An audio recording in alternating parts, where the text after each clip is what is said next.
for lack of better terms, a little ritual.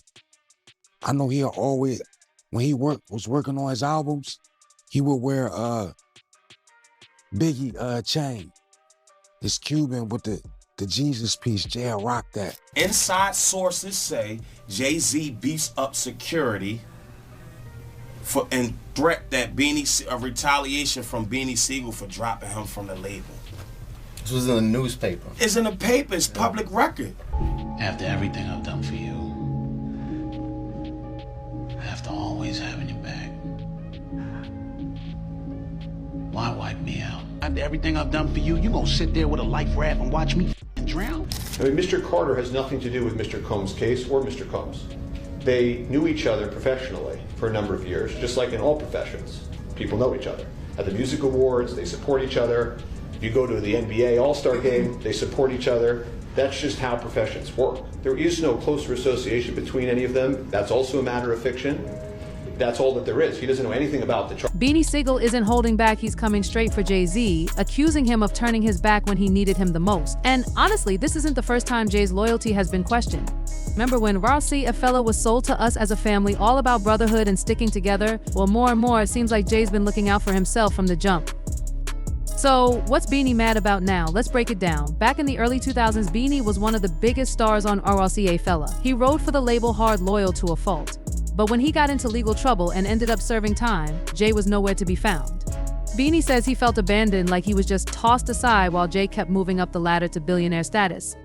And fans are connecting the dots. They're saying this isn't just about Beanie. Jay has a pattern of distancing himself from people when things get messy. Remember recently when Jay denied being close to Diddy after that lawsuit dropped? Fans say it's starting to feel like Jay's all about protecting himself no matter what or who he has to leave behind.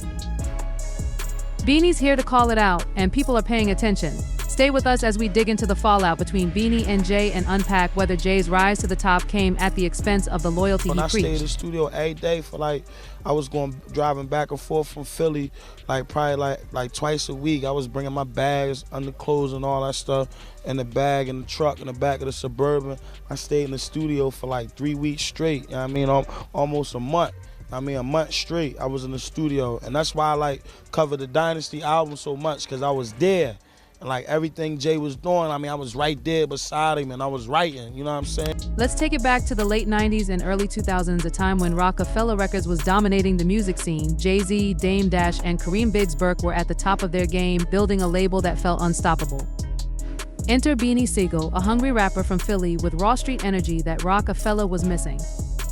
Jay-Z saw the fire in Beanie and signed him in 1999. From the jump, Beanie was put in the spotlight. In 2000, he dropped The Truth, his debut album, and it made waves. Critics loved it, fans loved it, and it cemented Beanie as one of the hottest new names in rap. He wasn't just some random artist on the roster, he was a star in the making.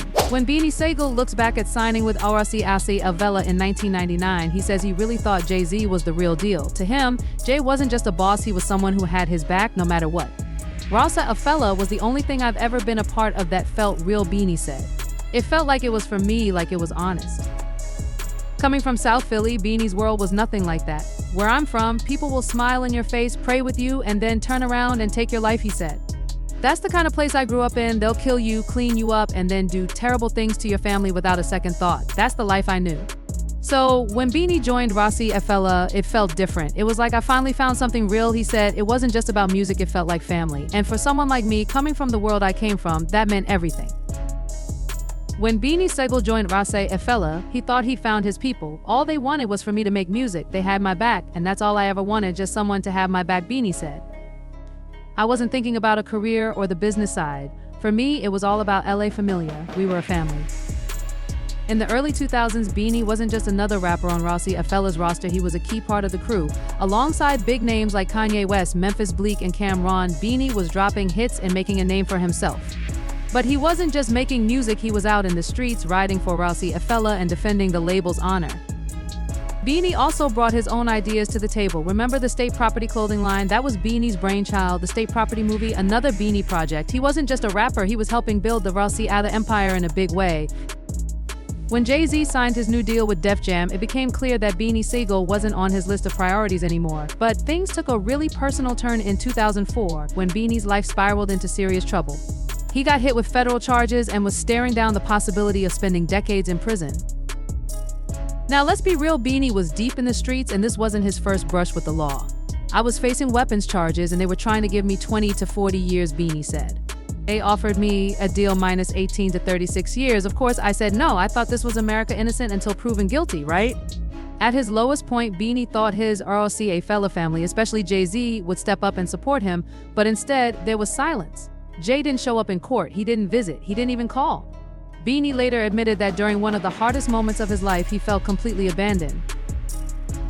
I was going to court, fighting for my life, while the RLCA fella tour kept rolling, Beanie said. They were out on the road and I was left on my own. I thought we were family, but it felt like I didn't matter anymore. In court, the judge asked Jay-Z about Beanie's character. People were saying all these great things about Beanie, and even Jay spoke highly of him. The judge seemed ready to let Beanie go, but she wanted to know if Jay would be willing to vouch for Beanie's whereabouts, not his actions, just where he'd be. Then came the moment that hit Beanie hard. Jay said no. And it wasn't just the answer, it was how he said it. He put his head down and quietly said no. Beanie admitted, I've never been crushed like that in my life. I'm thinking, this is my man. How could he say no? As Beanie sat there, he couldn't help but wonder, what if I really needed him? What if I needed to get out of there? He was facing serious charges and just wanted some support. But in that moment, it felt like he was completely on his own. That experience left him feeling more isolated than ever before. Facing 40 years in prison, Beanie couldn't help but wonder, what if I really needed help? What if I had to go on the run? He was from the streets, and in his mind, if the situation were reversed, Jay would have done anything to get him out. If it was me, I would have been like, I'm getting my man out by any means, Beanie said. But when he sat in court, shackled and surrounded by security, Jay said no when asked to vouch for Beanie's whereabouts. The way Jay said it with his head down hit Beanie hard. That moment messed me up. I was looking my man in the eye, and he said no. It took everything in me not to let them see how hurt I was. That moment made me question everything. That's when Dame Dash stepped in. Dame showed Beanie the kind of loyalty Jay didn't. Beanie remembers how Dame showed up for him, even when things weren't easy. Dame drove up at 5 a.m., caught a flat tire, and still made sure he was there for me. We were late, but he didn't care. He was there, no questions asked. That's what real loyalty looks like.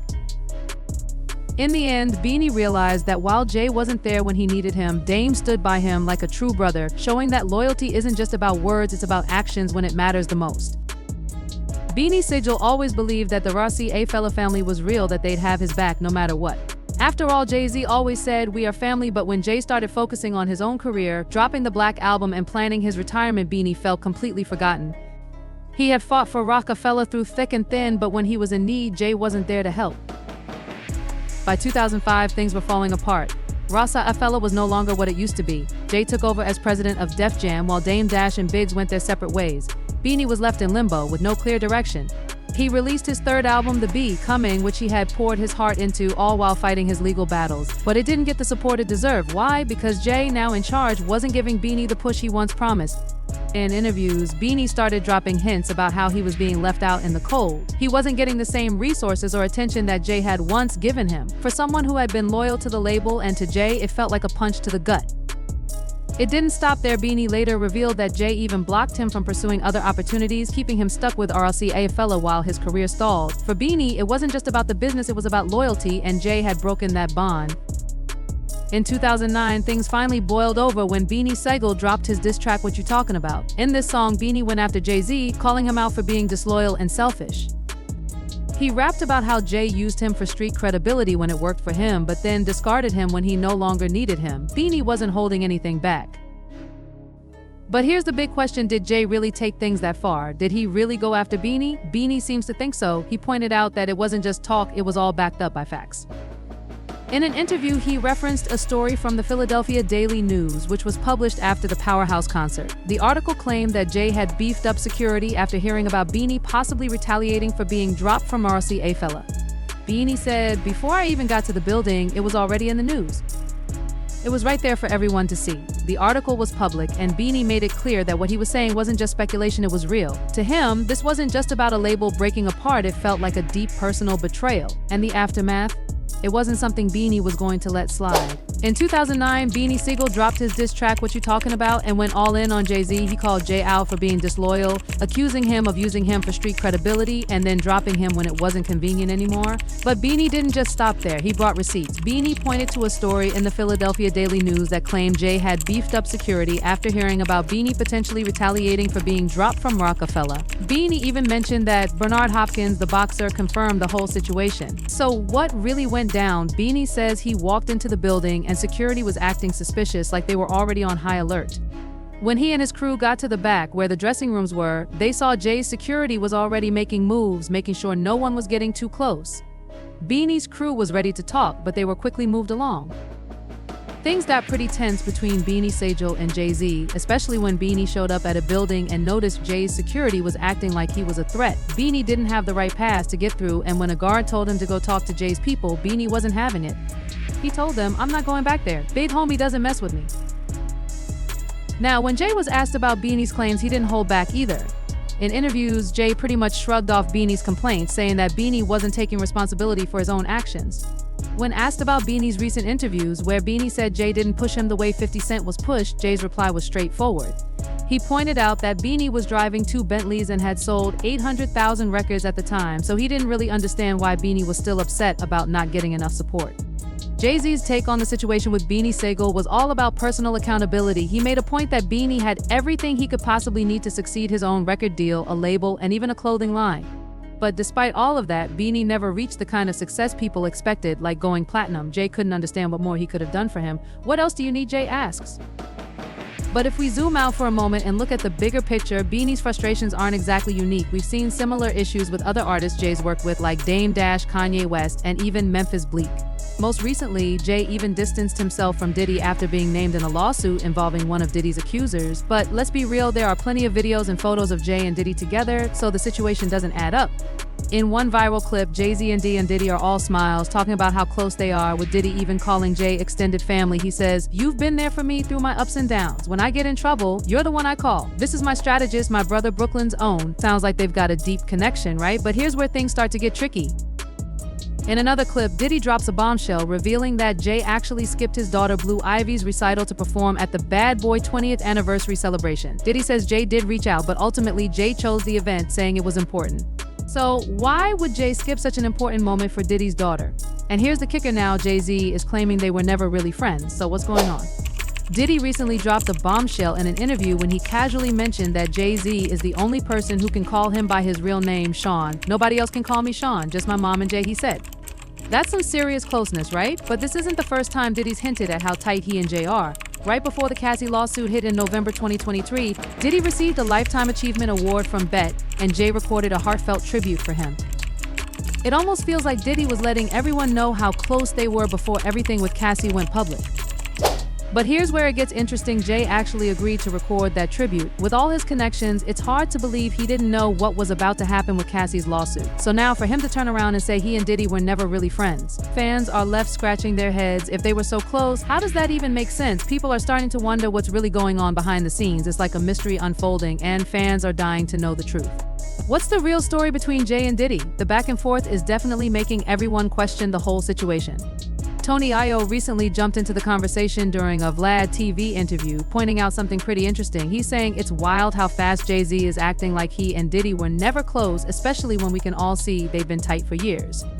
Ayo brought up how Jay and Diddy have been to so many of the same parties. He even asked, did Diddy go to Jay's Rock Nation brunch? Did Jay go to Diddy's all-white party? These are huge events, and they've been there together, yet now Jay's acting like Diddy's not even his friend. Makes you think, right? Now, when it comes to Beanie Sigel, a lot of Jay's fans say Jay did what he had to do. They believe it's not his job to bail out another grown man or fix his problems, but a lot of people feel differently. They point out that this isn't just about Beanie.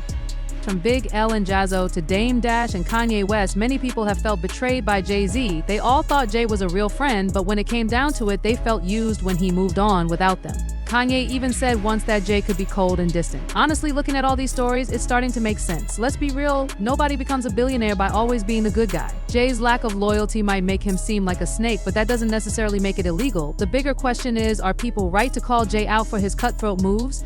So, what do you think? Is Beanie Sigel right to feel betrayed by Jay, or is Jay just doing what he has to do to stay on top? I want to hear your thoughts. Drop a comment below and make sure to stick around for the next video where we dive even deeper into this whole situation. I don't miss it.